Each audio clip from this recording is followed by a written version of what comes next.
Mountain man finds frozen girl in forest, what he did next. Shocked everyone. That's what they're saying now after the snow settled and the law came knocking. High in the Bitterroots, a girl near frozen to death is found by a man who's long turned his back on the world. He could have walked away. But what he did next lit a fire across the valley no one saw coming. Now, the church bell's gone silent, the law is closing in, and the line between right and legal is about to snap. He saved her once, but can he keep her safe when the whole town says he's wrong? What would you have done? Before we dive into today's story, I'd love to know where you are watching from. Seeing your comments really reminds me why I do this every day. The January wind howled through the Bitterroot Mountains like a hungry wolf, whipping snow into white curtains that stung Silas Roan's weathered face. His mule picked its way carefully along the southern ridge trail, head lowered against the strengthening storm. At 68 years old, Silas knew better than to be out in weather like this. But that trapped elk wouldn't last long if he didn't check it soon. The old mountain man pulled his buffalo coat tighter, squinting through the swirling snow. Something dark caught his eye beneath a bent pine, something that didn't belong among the white drifts and gray shadows. He tugged his mule's reins, drawing closer to what looked like a bundle of deerskin crumpled at the tree's base. "Whoa there, Belle," he muttered, easing down from the saddle.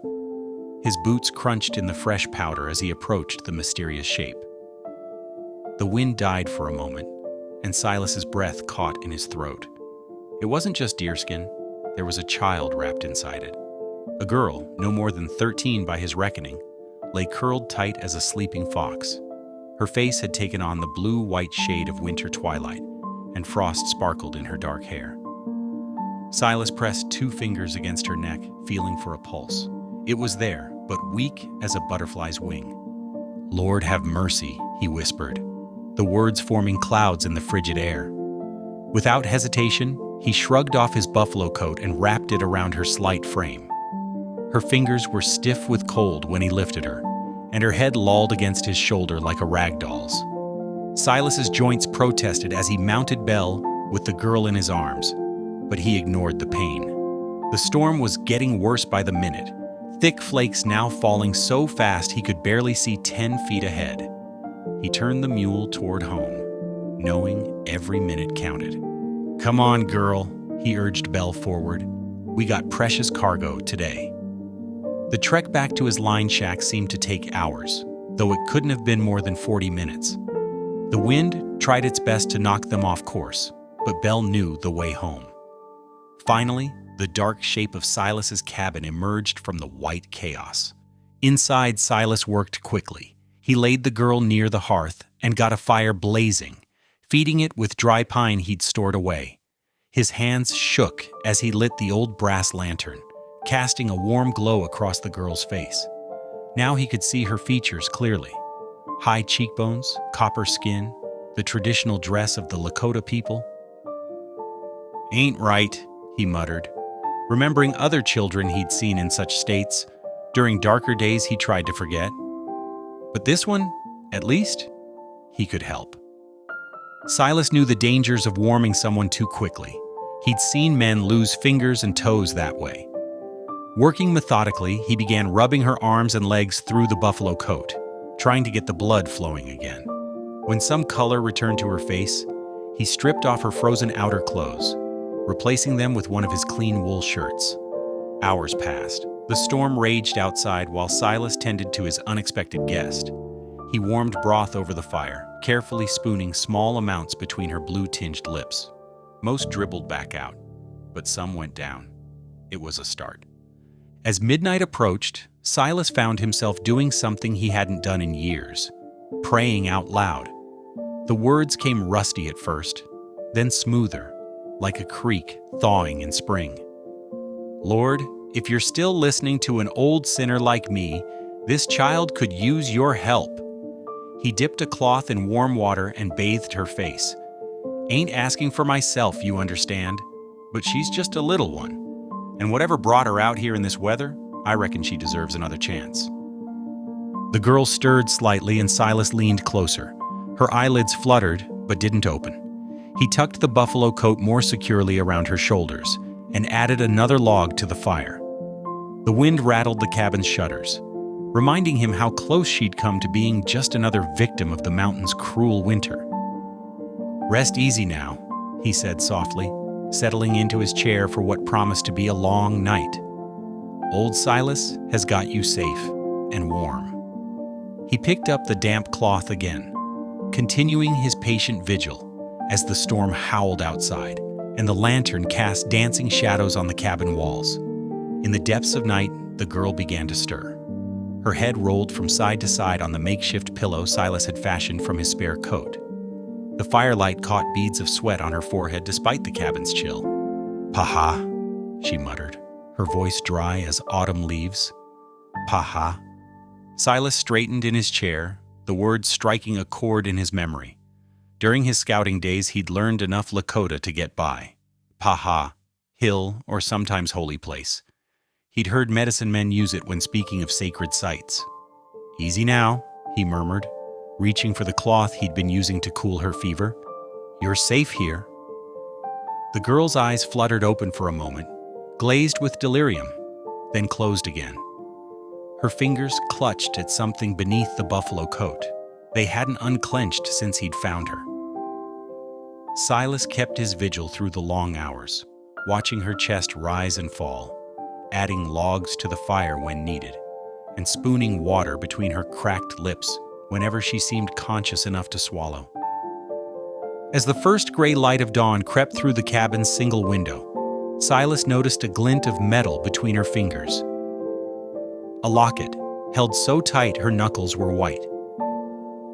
With gentle hands that belied their roughness, he carefully worked her fingers loose enough to open the clasp. Inside was a faded photograph, worn at the edges, but still clear enough to make out a young native woman's face. She wore a mix of traditional dress and settler clothing, her expression proud but gentle. Below the photograph, something had been etched in tiny, careful script. Silas had to hold it close to the lantern to read it. "Grace Little Elk." His hands began to shake. Little Elk. The name hit him like a physical blow, sending him back 20 years to a night much like this one. He'd been a different man then, a scout for the army during one of their winter raids. Most of the warriors had been away hunting, leaving the camp vulnerable. His job had been to guide the soldiers in, nothing more. But in the chaos that followed, he remembered a woman named Little Elk, remembered her fierce protection of a bundle he'd discovered in a teepee, how she'd begged him in broken English to spare her baby. And he had. He'd turned away, told the others that teepee was empty. It was the first time he disobeyed orders, but not the last. The memory twisted in his gut as he looked at the girl, at Grace, sleeping fitfully by his hearth. Could she be? The timing would be right, but he pushed the thought away. Better to focus on the present need. When the sun finally broke over the mountains, Silas set about making breakfast. He stirred a pot of oats over the fire, adding strips of jerky to make a hearty broth. The smell seemed to rouse Grace fully for the first time. She sat up slowly, pulling the buffalo coat tight around her shoulders. Her dark eyes darted around the cabin, taking in every detail, every possible exit. Silas recognized the look.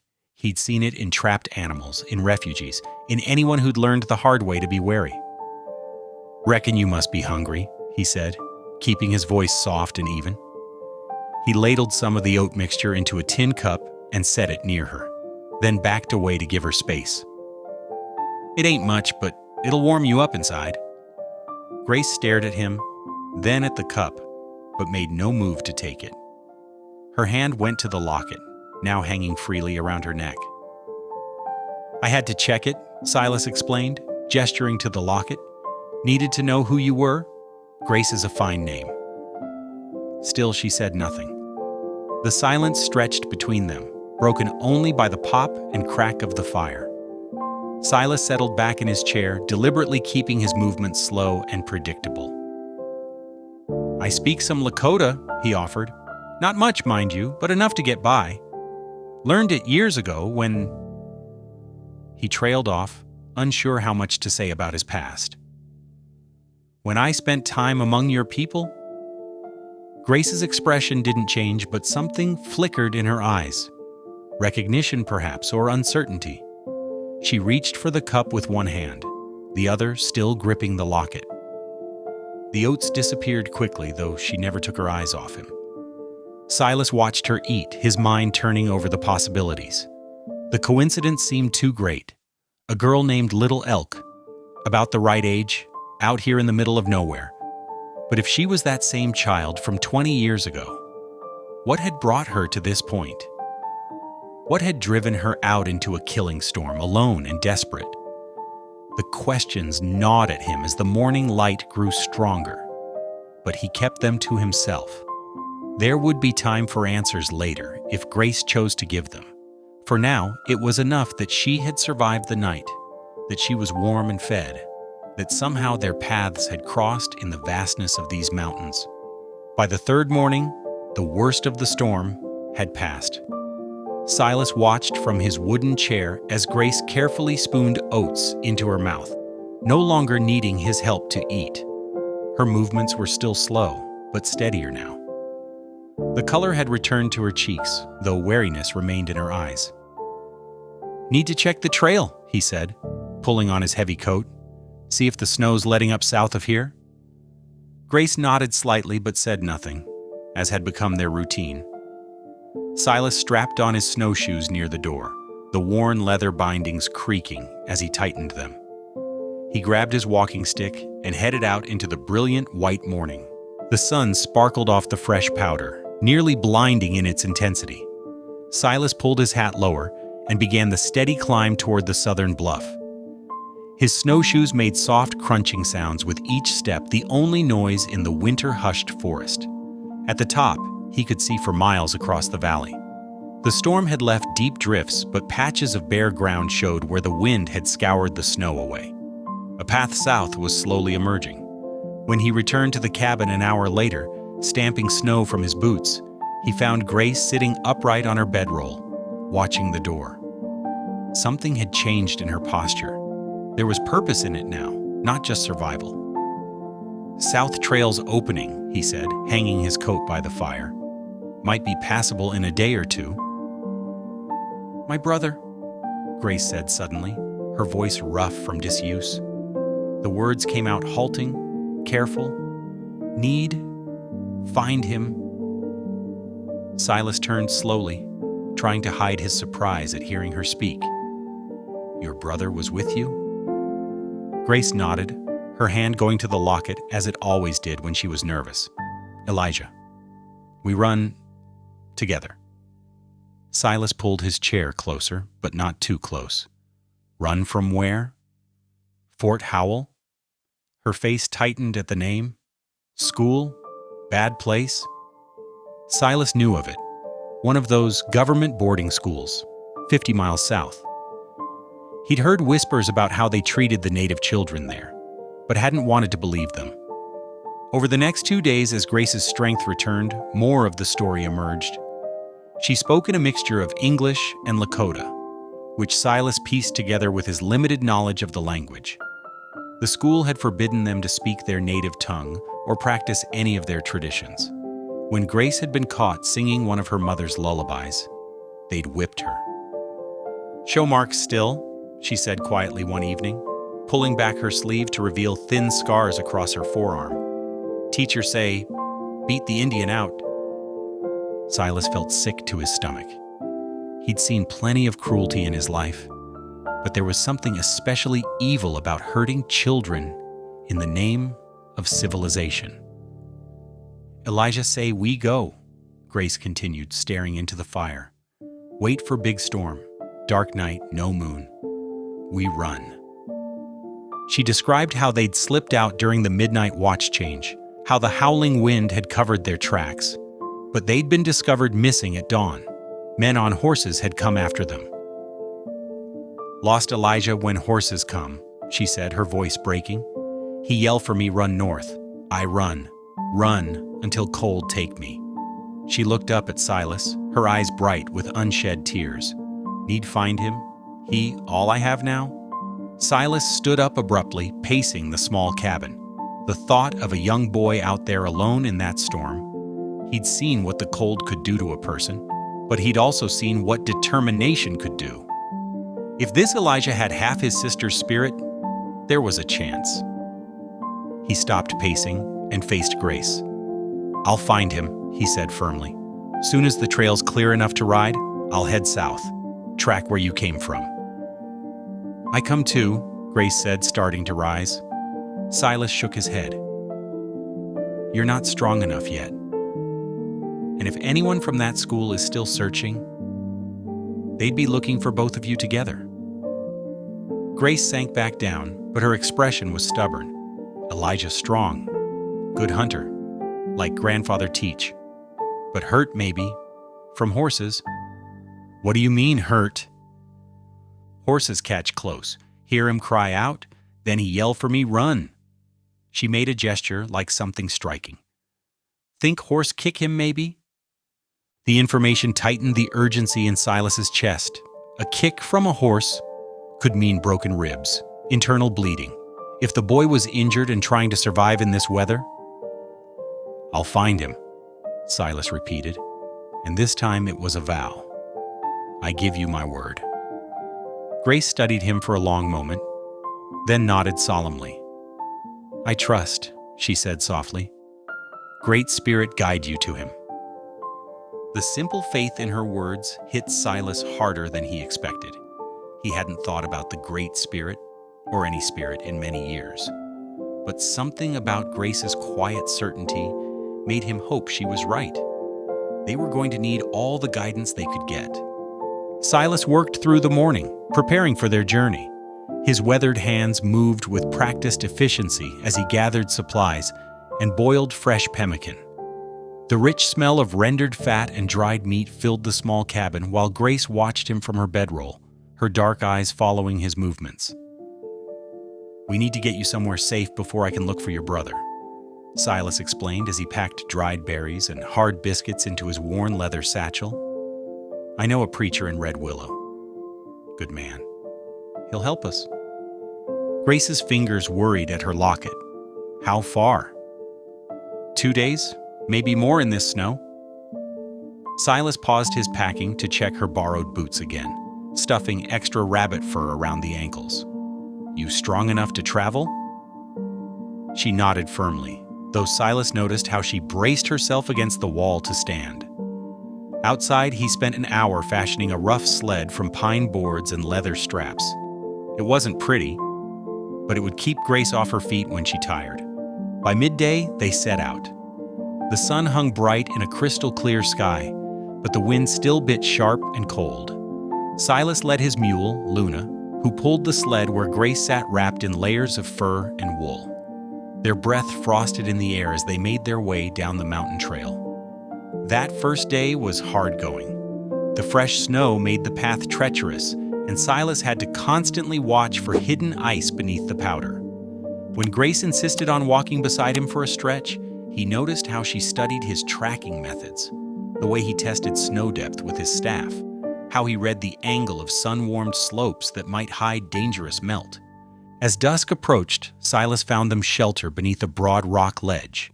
He built a small fire, while Grace gathered pine boughs for bedding, moving slower, but determined to help.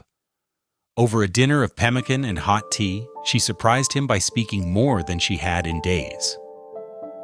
"My mother teach me stories of stars," she said, pointing up at the clear night sky. "That one there, Wichapi Hingpaya, the fallen star. She marry a human man who find her in grass." Silas listened, watching how her face softened when she spoke of her mother. He found himself sharing too, tales of his own mother's cornbread, of learning to track from his grandfather in Kentucky. It felt strange, speaking of things he hadn't thought about in decades. The next morning, Grace was waiting when he woke, a red ribbon in her hands. Without a word, she reached for his old slouch hat where it lay beside him. "What you doing there?"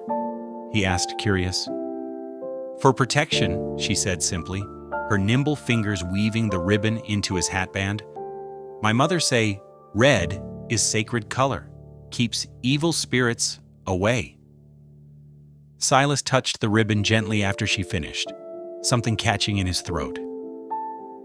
It had been a long time since anyone had shown him such a gesture of trust. They made better time that second day, the trail widening as they descended toward the valley. Grace rode the sled more, her earlier determination giving way to exhaustion. But she kept watch, alert for any sign of pursuit. When they stopped to rest Luna, she taught Silas more Lakota words, simple things like thank you and friend.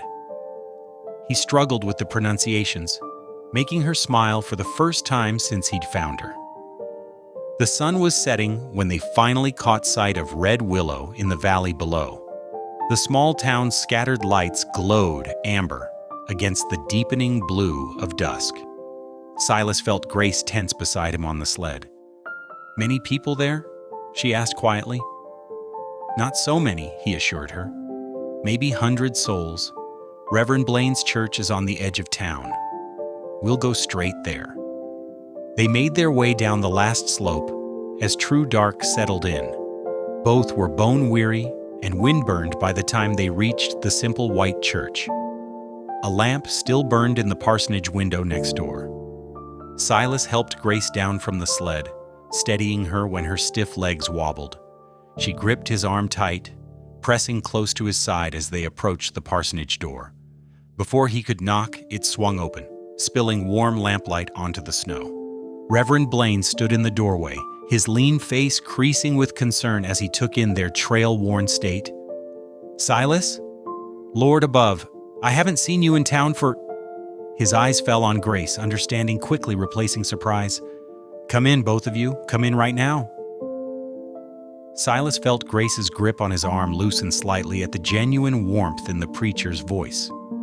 As they stepped into the lamplight, he touched the red ribbon on his hat, a reminder of the trust she'd placed in him. Whatever came next, he would not let her down. Reverend Ezekiel Blaine's one-room chapel sat humble and quiet at the edge of Red Willow, its weathered white boards glowing softly in the evening light. Next door, the mission house, barely larger than Silas's cabin, welcomed them with the warmth of lamplight and the smell of fresh bread. "Miriam," Reverend Blaine called over his shoulder as he ushered them inside, "put some water on to boil." He helped Grace over the threshold, his practiced gentleness betraying years of pastoral care.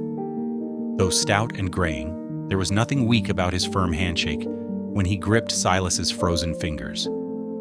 The preacher's soft eyes took in Grace's exhausted state, the way she huddled close to Silas's side. "You're safe here, child," he assured her, then turned to Silas with grave concern creasing his brow. "Though I'm afraid you've walked into troubled waters, old friend?" Silas felt Grace stiffen beside him. "What kind of trouble?" "Sheriff Hodges has been asking questions about a missing Indian girl." Blaine lowered his voice. "Some official from that boarding school down south arrived 2 days ago, stirring up the townspeople with wild tales. Claims a trapper kidnapped one of their students. Calls her a wild child who needs to be brought back for her own good." Silas's jaw tightened. That what they call running from the whip these days? Before Blaine could answer, his wife Miriam appeared from the kitchen, her sensible dress dusted with flour. She took one look at Grace and immediately began fussing, maternal instincts overriding any need for explanation. "You poor dear, you're half frozen. Come, let's get you warm."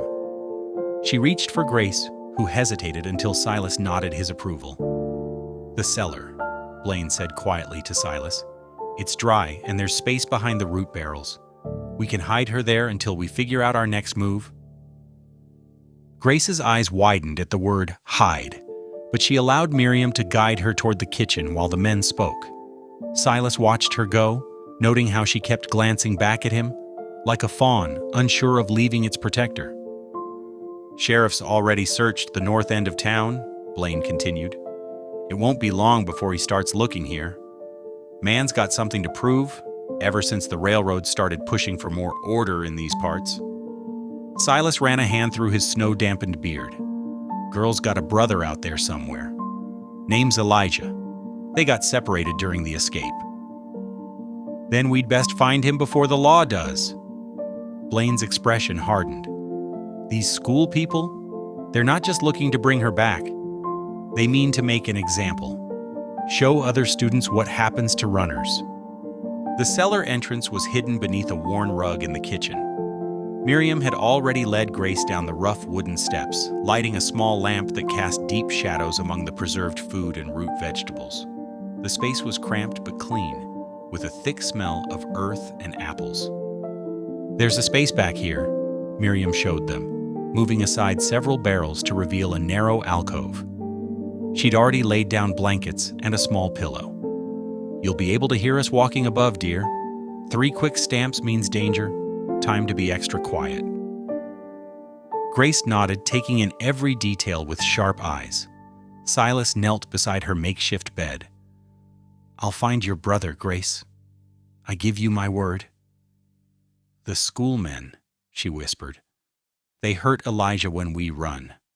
I saw blood on snow." Silas shared a grim look with Blaine. If the boy was wounded, time was even more precious than they'd thought.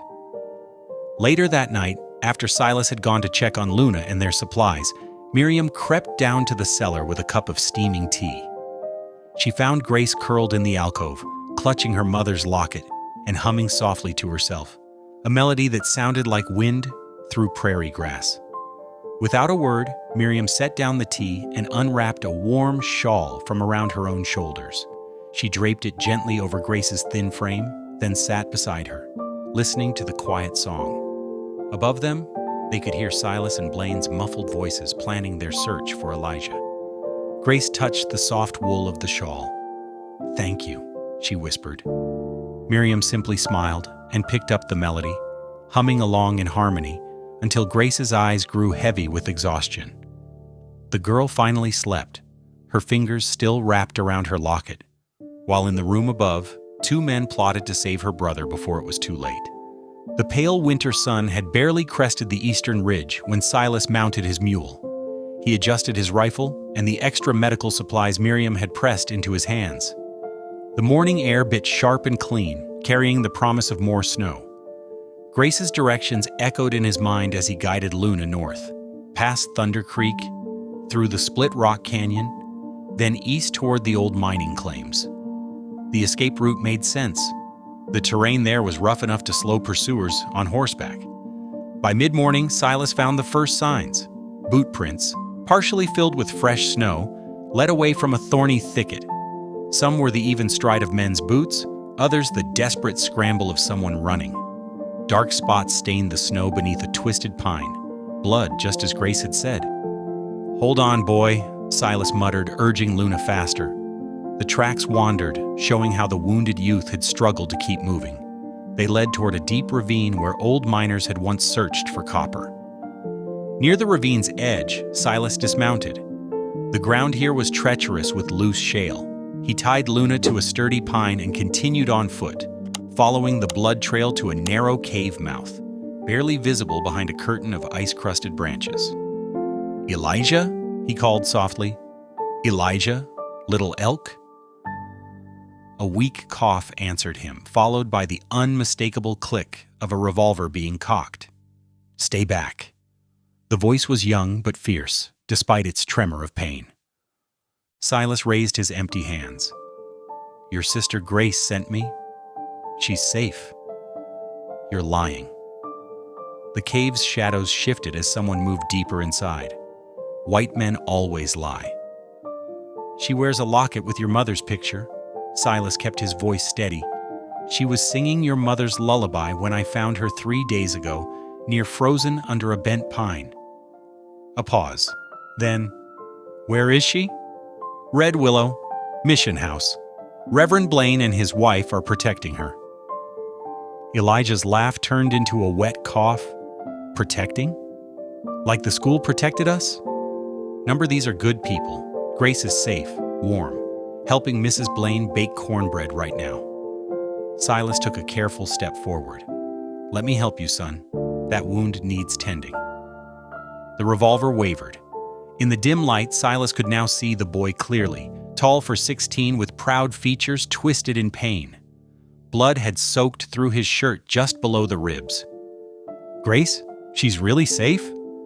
"On my life." Silas moved closer. "Now let's see about that bullet." Elijah's strength finally gave out. The gun clattered to the cave floor as he slumped against the rough wall. Silas caught him before he fell, feeling the heat of fever through the boy's thin clothes. Working quickly, Silas cleaned the wound with whiskey from his flask. The bullet had gone clean through, but infection was setting in. He packed the entry and exit wounds with the moss Miriam had given him, then bound them tight with strips of clean cloth. "This'll hurt some," he warned, helping Elijah swallow a mouthful of whiskey, "but it'll help fight the fever." Through the long afternoon, Silas applied cold compresses and spooned broth between Elijah's cracked lips. The boy drifted between consciousness and fever dreams, sometimes calling for his sister, other times muttering prayers in Lakota. When dawn broke the next day, Silas had fashioned a stretcher from pine poles and his spare blanket. He secured it between Luna and his pack mule, creating a stable platform for the wounded boy. The journey back was slow and grueling. Silas walked beside the mules, steadying the stretcher over rough ground, stopping often to check Elijah's bandages and give him water. They spent one night beneath an abandoned railroad trestle, where Silas kept watch while coyotes sang to the rising moon. Meanwhile, in Red Willow, Grace found comfort in Miriam's quiet strength. The preacher's wife taught her to knead bread dough, letting her small hands work the soft mesa into perfect circles for cornbread. "My mother made bread like this," Grace said softly, the first words she'd spoken that morning. Miriam smiled. "Did she sing while she worked?" Grace nodded, then hesitantly began to hum. The melody filled the warm kitchen, a gentle song about prairie winds and morning stars. Soon, Reverend Blaine's young daughters, Sarah and Rachel, crept closer to listen. "What does it mean?" Sarah asked, her eyes wide with wonder. Grace translated the lullaby, her voice growing stronger as she shared her mother's words about how the Great Spirit watches over sleeping children. The kitchen grew still as she sang, even the bubbling stew pot seeming to quiet itself to listen. "Teach us," Rachel pleaded, and soon all three girls were singing together while Miriam shaped the cornbread into perfect golden rounds. For a moment watching them, Miriam could almost forget the danger that lurked outside their walls. But her heart ached, knowing somewhere in the bitter cold, her husband's old friend was searching for a wounded boy who carried all of Grace's hopes with him. The mid-morning sun cast long shadows across Red Willow's main street when Silas guided his mules toward the mission house. The makeshift stretcher swayed gently between them, carrying Elijah's fevered form. Reverend Blaine spotted them first, hurrying down the front steps to help. Grace, who had been watching from the window, burst through the door. "Elijah!"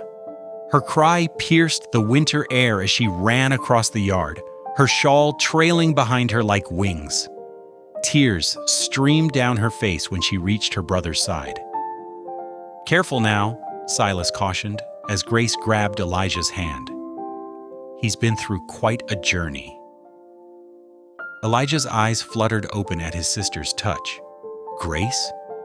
His voice was barely a whisper. "You're really here?" "Yes, brother. I'm here."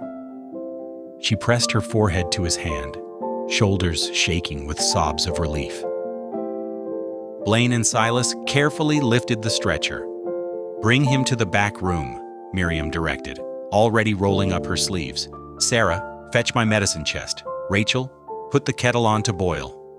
They settled Elijah onto a narrow bed while Miriam examined his wound. Her practiced hands unwrapped Silas's bandages with gentle efficiency. "The moss helped," she noted, "but we'll need something stronger."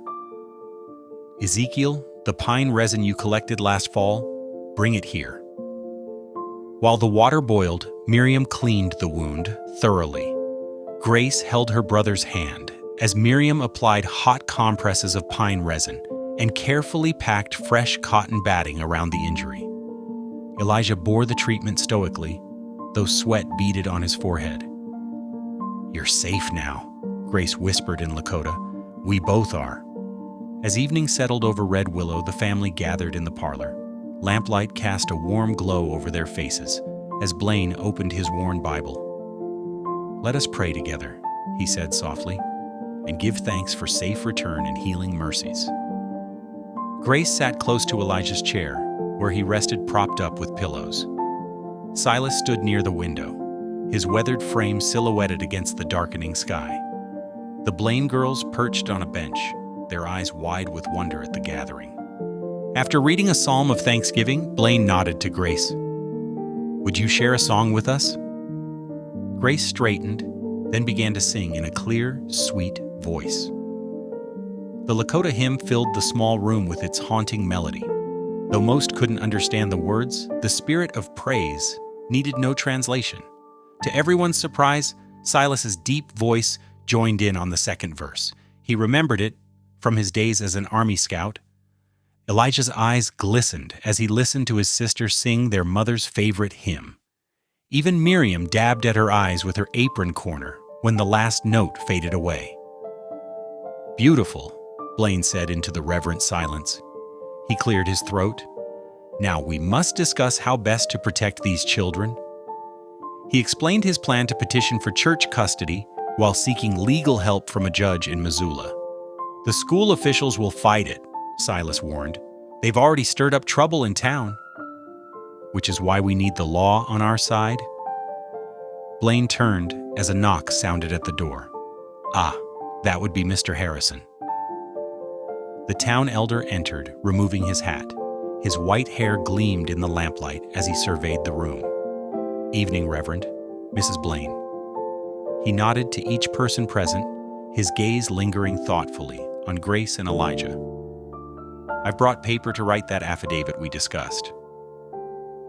While Harrison wrote, recording the children's story and the circumstances of their rescue, Blaine composed a telegram to his contact in Helena, a lawyer who had helped in similar cases.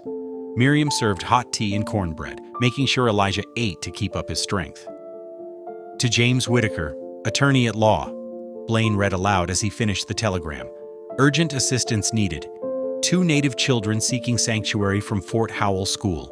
Church requesting temporary custody. Stop. Medical care required. Stop.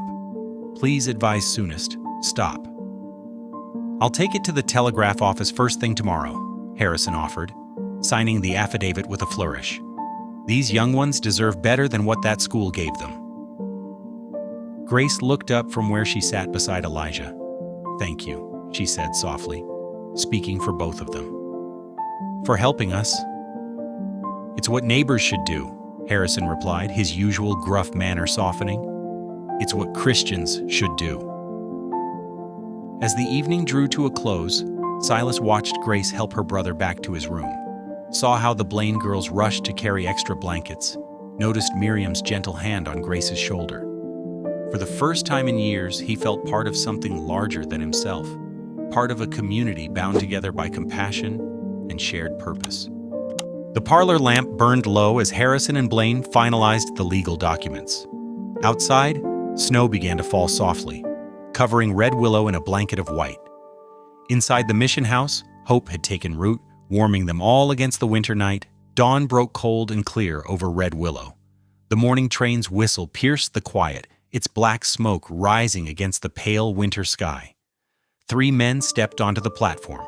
Marshal Percy Kane in his polished boots and federal badge, Indian Agent Thomas Webb with his leather portfolio, and Sheriff Roy Hodges, who'd ridden out to meet them.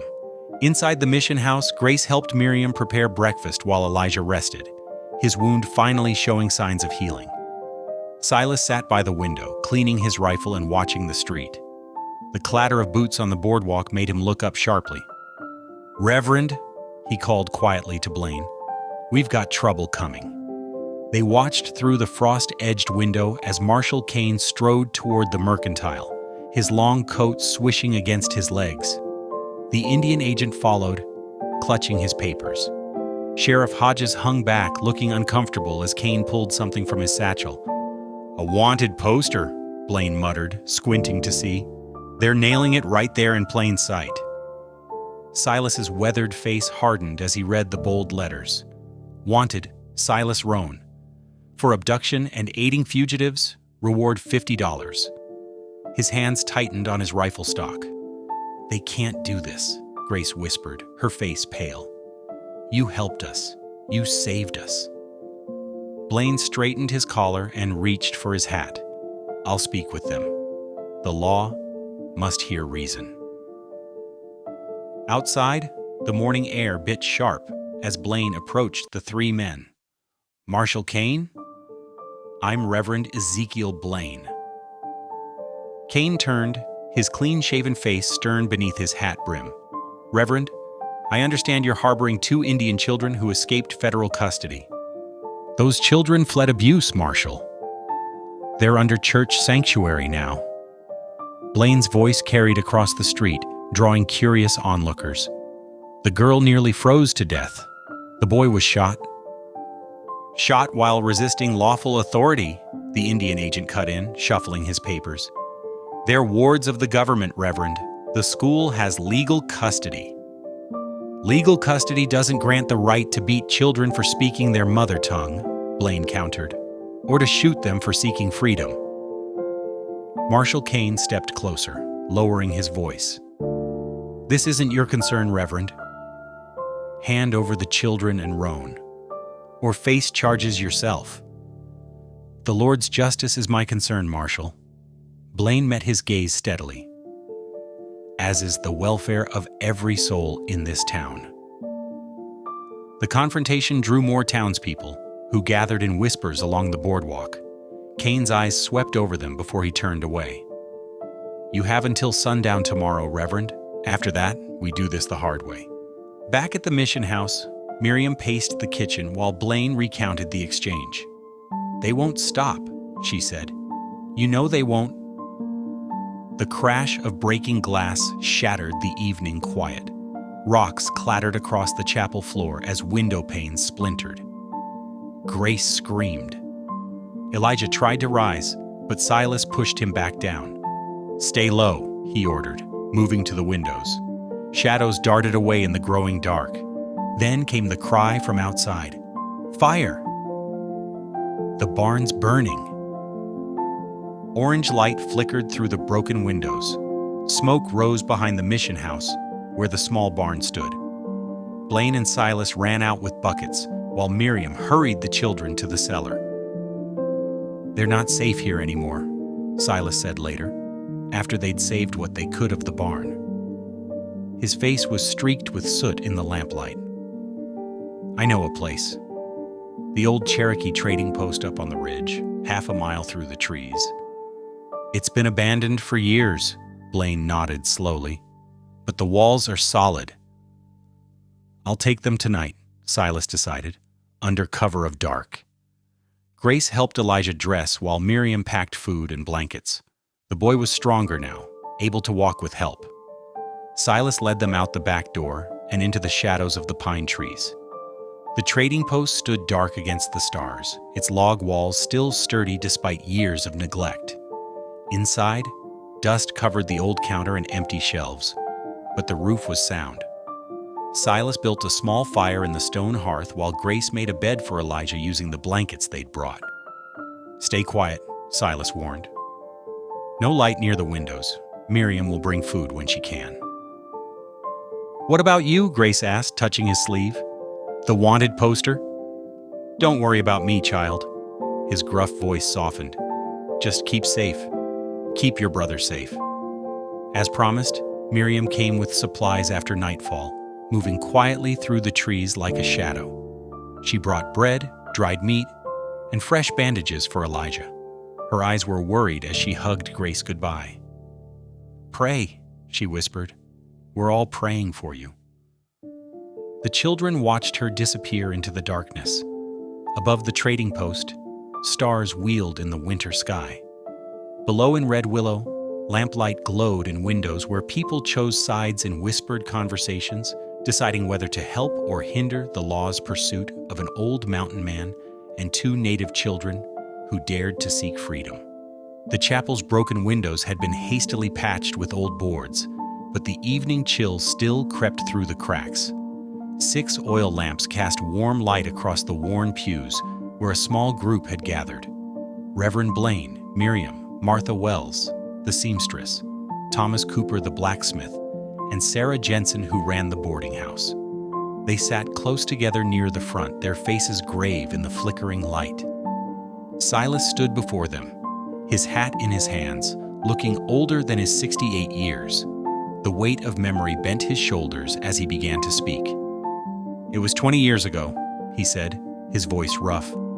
"Winter of '63, I was Army Scout then, riding with a punitive raid after the Minnesota Uprising." He paused, working his jaw.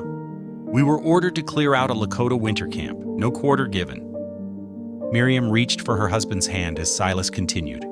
Dawn was just breaking, snow on the ground.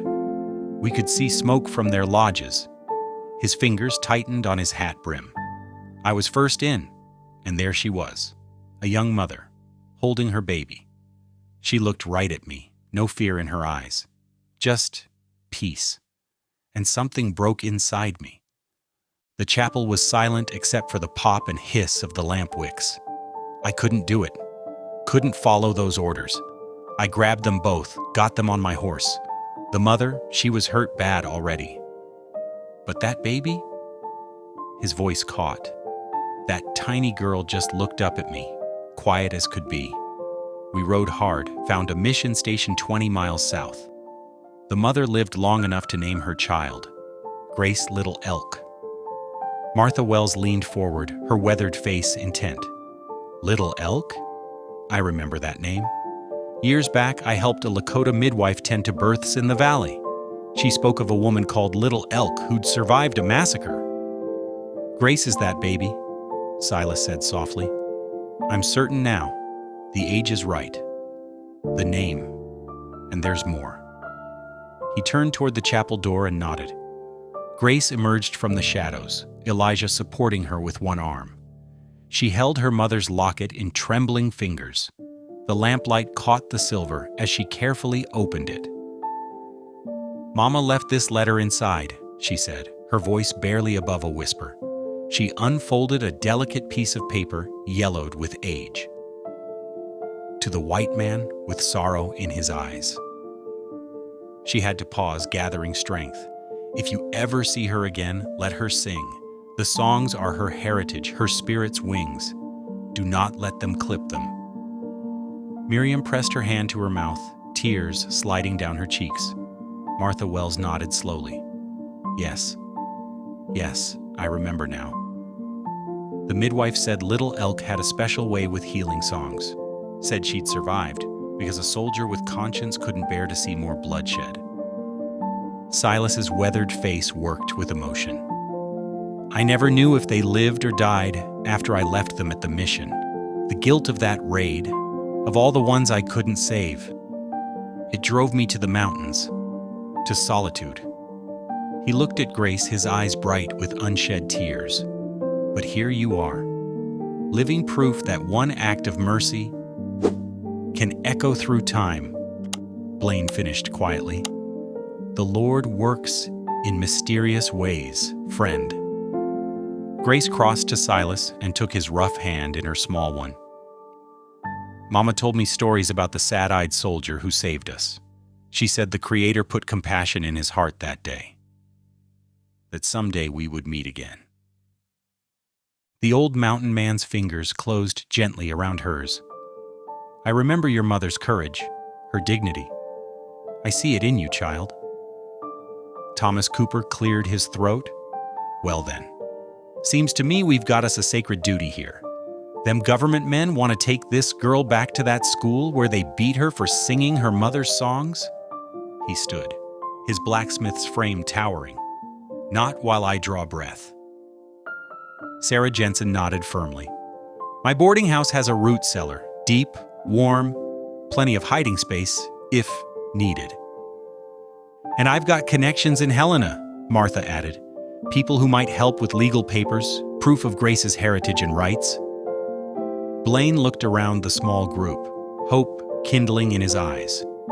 "Then we're agreed? We stand together on this?" One by one, they nodded. Miriam squeezed her husband's hand. The Lord sets before us clear choices between right and wrong. We choose right. Grace's eyes shone in the lamplight as she looked up at Silas. Softly, barely audible at first, she began to sing, a Lakota lullaby her mother had taught her. The melody filled the chapel, flowing through the broken windows into the night air. It was a song of healing, of hope, of the strong bonds between hearts that recognize each other across time and pain. Silas closed his eyes, letting the music wash over him. 20 years of mountain solitude, of carrying the weight of what he'd seen and done, began to lift in the presence of this child he'd once saved, this living testament to the power of a single act of mercy.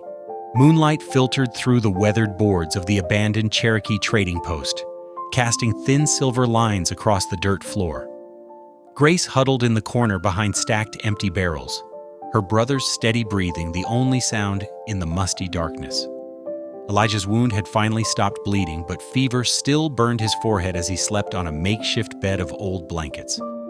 A flicker of orange light caught her eye through a crack in the wall. Grace's heart jumped into her throat as she heard the crunch of boots on frozen ground.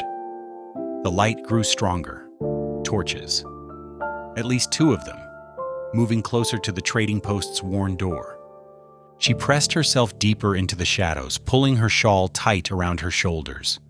The door creaked open, sending a shaft of wavering torchlight across the floor. A man's silhouette filled the doorway, tall and broad-shouldered. "Come on out, girl," a rough voice called. "Got $50, waiting for anyone who brings you back to that school. Might as well make it easy." Grace held her breath, grateful that Elijah was hidden behind a fallen support beam. The bounty hunter's boots scraped across the floor as he moved inside, his torch casting dancing shadows on the walls. She could smell tobacco and whiskey on his breath. "Know you're in here somewhere?" he muttered, shoving aside empty crates. "Tracks in the snow don't lie." The man worked his way methodically through the trading post, overturning barrels and tearing through old shelving. Grace made herself as small as possible, watching through a gap between the barrels as he drew closer. Her fingers found the locket at her throat, clutching it to stop its telltale gleam in the torchlight. Just as the bounty hunter reached for the barrel nearest to her hiding spot, a gunshot cracked through the night air. It came from somewhere up on the ridge, echoing off the valley walls. The man froze, torch held high. "Jenkins," he called out. "That you?" Another shot answered, more distant this time. The bounty hunter cursed under his breath and backed toward the door. "Don't go nowhere, girl. We'll be back." Grace didn't move until his footsteps faded and the torchlight disappeared into the darkness. She counted to 100 slowly, just as Silas had taught her, before creeping out to check on Elijah. Her brother stirred but didn't wake, his face peaceful in the dim moonlight. Nearly an hour passed before she heard the familiar pattern of Silas's limping gait approaching. He slipped inside like a shadow, but Grace could see he was favoring his left side. "You're hurt?" she whispered, hurrying to him. "Just took a tumble setting up that diversion," he said gruffly, but winced as she helped him sit. Had to make sure they'd follow the sounds up toward the creek bed. Might have knocked over a few rocks in the dark. Grace fetched the water skin and helped him drink. In the pale light, she could see fresh bruises darkening his weathered face. "Thank you," she said softly, "for protecting us." Again. Silas set down the water skin with a sigh. "Can't keep doing this forever, though. Marshall's got the law on his side, and more men coming. We got 2 choices now." He looked at her steadily. "Could head north tonight. Got friends up in Dakota Territory, missionary family who'd take you in. No questions asked. Or ... He paused, weighing his words. "We face this Marshall head on, in public. Make him answer for what that school's doing." Grace was quiet for a long moment, listening to the night wind keening through the trading post's gaps. She thought of her mother's letter in the locket, of the songs she'd been forbidden to sing, of all the children still trapped behind the school's walls. "I want to speak," she said finally, her voice growing stronger with each word. "I want to tell everyone what they do to us there, how they try to make us forget who we are." She straightened her shoulders, chin lifting. "I won't hide anymore. Not ever again." Silas studied her face in the darkness, seeing not just the girl he'd saved from the storm, but the echo of her mother's courage 2 decades ago. "You sure about this? Won't be easy." "Mama's letter said to let me sing," Grace replied. "Can't sing from shadows?" A hint of pride touched Silas's bruised features. "Number reckon you can't." He reached out and squeezed her shoulder gently. "Then we'll face them together. Tomorrow." Grace nodded, her decision settling into certainty in her heart. Behind them, Elijah stirred and murmured something in Lakota, a fragment of their grandmother's prayer for strength. Grace took it as a sign, remembering how her people believed that words spoken in dreams carried special power. The night deepened around the trading post, but Grace felt no more need to hide in its shadows. Tomorrow would bring its own battles, but she would meet them standing tall, her voice ready to speak truth that had been silent too long. Dawn broke cold and clear over Red Willow, the sun casting long shadows across fresh snow. Silas stood straight-backed between 2 deputies, his wrists bound, but his head held high. Grace and Elijah walked beside him, their boots crunching in perfect rhythm through the morning frost. Behind them, Marshal Kane kept one hand on his holster, watching every movement with hawkish intensity. The church bell tolled 7 times as they approached. Through the frosted windows, they could see the packed pews. It seemed every soul in Red Willow had crowded into the little chapel. Miriam Blaine stood at the door, her face set with quiet determination as she ushered them inside. Reverend Blaine waited at the pulpit, his Bible open before him. The usual peace of Sunday morning worship had been replaced by tense whispers and shifting glances. Town elders filled the front row, while ranch hands and shopkeepers pressed against the back wall.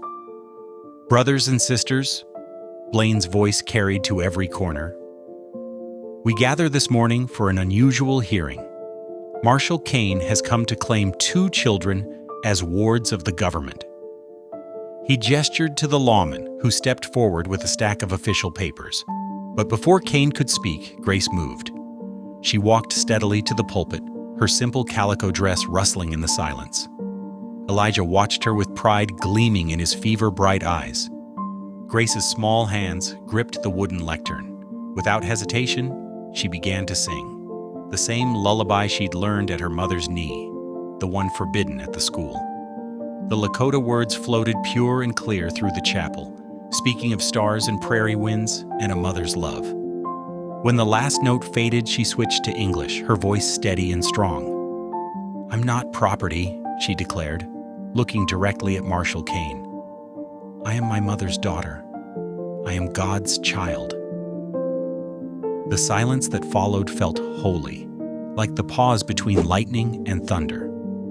Reverend Blaine stepped forward, producing a leather folder. "I have here sworn affidavits from 12 townsfolk," he announced, testifying to the abuse at Fort Howell School. "And this," he held up a yellowed letter, "is a signed statement from Captain James Morrison, who served with Silas Roan 20 years ago." Marshal Kane's fingers drummed against his holster as he studied the documents. His eyes moved from the papers to Grace's unflinching gaze, then to the sea of faces watching him. Something in his rigid posture wavered, like a tree bending before changing winds. The morning light streamed through the chapel's east window, painting Grace in gold as she stood her ground, waiting for the law's answer. She had found her voice, and Red Willow was listening. Outside the church, the morning air crackled with tension. A group of townsmen gathered near the hitching post, their faces hard with judgment. "Law's the law," shouted Tom McKinnon, the livery owner. "Can't just let people take matters into their own hands." Several others nodded in agreement, but then old Jake Webster stepped forward, leaning on his gnarled cane. His voice carried across the yard, weathered but strong. 20 winters ago, Silas Roan found me trapped in Miller's Canyon during the worst blizzard anyone can remember. Carried me 6 miles through snow deeper than a man is tall. A murmur rippled through the crowd. Samuel Cooper, who ran the grain mill, cleared his throat. Spring of '79, when the creek flooded. My boy would have drowned if Silas hadn't been there. Pulled him right out of those rapids, he did. One by one, they stepped forward. Martha Wilson told of how Silas had guided her family's wagon through hostile territory. Ben Tucker spoke of a mountain lion attack that Silas had prevented. Each story built upon the last, painting a picture of a man who had quietly served the community for decades. Marshall Kane stood on the church steps, his stern expression slowly softening as he listened. The Indian agent beside him shifted uncomfortably, his fingers worrying the brim of his hat. Finally, Kane reached into his coat and pulled out the bounty notice. With deliberate movements, he tore it in half. "The federal warrant is withdrawn," he announced, his voice carrying across the yard. The Indian agent opened his mouth to protest, but Kane silenced him with a sharp look. "These children will be reassigned to church guardianship under Reverend Blaine's supervision." Sheriff Hodges stepped forward then, his weathered face showing the weight of his conscience. He extended his hand to Silas. "I was wrong about you, Roan. About a lot of things. I'm sorry." Inside the church, Silas had slumped into a pew, the strength finally leaving his legs. The events of the past weeks, the rescue, the chase, the fear, and now this unexpected redemption, overwhelmed him. His hands trembled slightly as he pressed them against the worn wood. Grace moved quietly to his side, slipping her small hand into his calloused one. Her dark eyes held wisdom beyond her years as she squeezed his fingers. "You kept your promise," she said softly. "Twice." The words carried the weight of 20 years, of a baby saved in a winter raid and of a girl rescued from the snow. Silas could only nod, his throat too tight for words, as morning light streamed through the church windows, warming them both. The Montana winter softened day by day, yielding to spring's gentle persistence. Patches of earth emerged from beneath the melting snow like islands in a white sea. Behind the mission house, Grace knelt in the freshly thawed soil beside Miriam, her fingers working the dirt with careful attention. "The ground remembers," Grace said softly, picking up a handful of dark earth. "My mother used to say that. Every seed we plant carries stories." Miriam smiled, her own hands busy marking rows for the early peas. Her growing belly made bending difficult, but she insisted on teaching Grace the ways of the mission garden. "Your mother was wise. These gardens have fed hungry folks for many years now." Together they worked in comfortable silence, broken only by Miriam's quiet instructions about planting depth and spacing. Grace had already learned which seeds needed the deepest soil, which ones could weather the late frosts, and how to read the sky for rain. She hummed traditional planting songs as she worked, their ancient rhythms blessing each seed. In the mission schoolroom, Elijah's voice carried through the open window. "Mitakuye oyasing," he pronounced carefully, as a group of children, both native and settler, repeated the words. "It means all my relations." In our way, this includes everything that lives, the four-legged ones, the winged ones, even the trees and stones. The children sat in a circle, their faces intent as Elijah taught them basic Lakota words and their deeper meanings. What had begun as curiosity from a few town children had grown into regular lessons, supported by parents who recognized the value of understanding their neighbors' language and ways. "Filamayaye," a freckled boy named Tommy said carefully, proud of mastering the pronunciation. "Thank you." Elijah nodded, his face serious but his eyes warm. "Hang, that's right.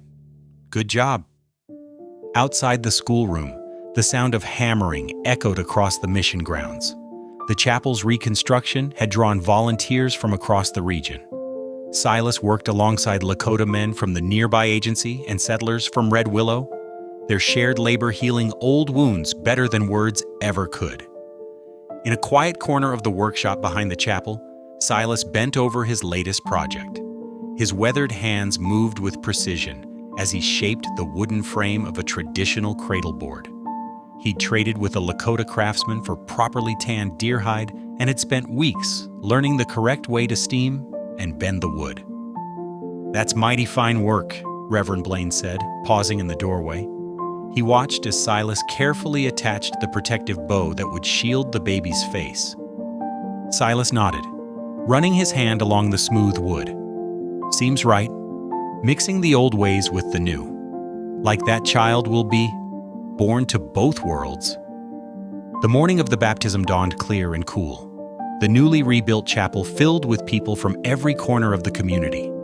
Grace wore a dress Miriam had sewn, decorated with traditional beadwork she'd added herself.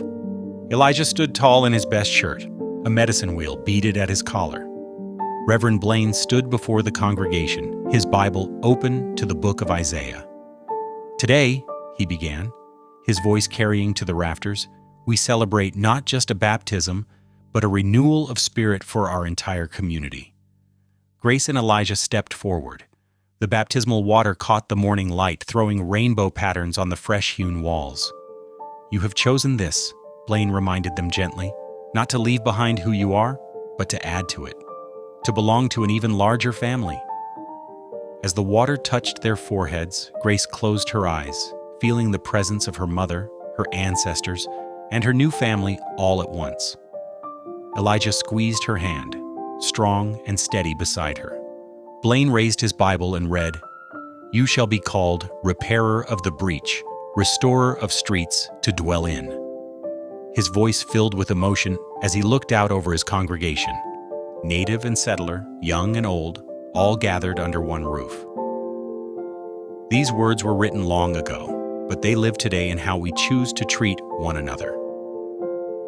After the service, people lingered in the spring sunshine, sharing food and conversation. Children played together, practicing their Lakota words. The new chapel bell rang clear and true across the valley, calling not to divide, but to unite. Silas watched it all from the chapel steps, his heart full.